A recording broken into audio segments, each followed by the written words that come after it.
A charige of nahan sa gynnyw sio.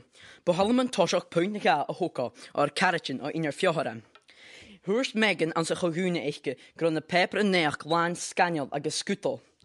A chaniomi smwniwch a charachin gybi môr an scaniolon mi neach gan inetaw leich prisyn na hwain ag ysmysyn yr yrst.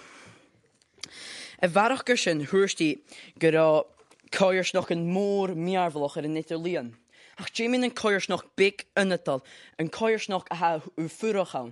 Canio janu giffer je ha dwynia hawlan yn America i janu. He cwn wafasoch cwttermoch jöische jan dwynia ans yn skira ac u pene janu. Ha pepper neach torst yn corum gein, na neachgen etter nasienta ag skira lein. Ha de leiko lein biachgen chur keil. Had de torst corum gein rydwyrig nog. Had de sannesoch schon aadjigen opbrach a frikker och huisje.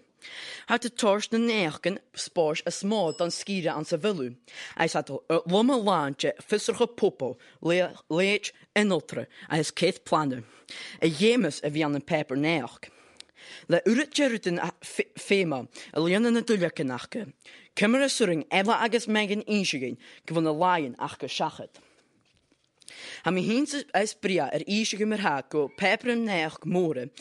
Het torst neachken is uren as maar a peperen in etal, het torst feen anje do koiers nochen, as het torst doigen de biachen akin a sannesoche, tront do kolom lichtrichen. A varachgeschen, se peperen in etal a chwach wil gach koiers nog a steege.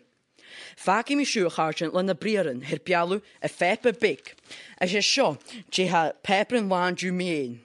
Een chier, en kanen, als een routes kuttermiche gaartjen, na deunje. Dag blijf.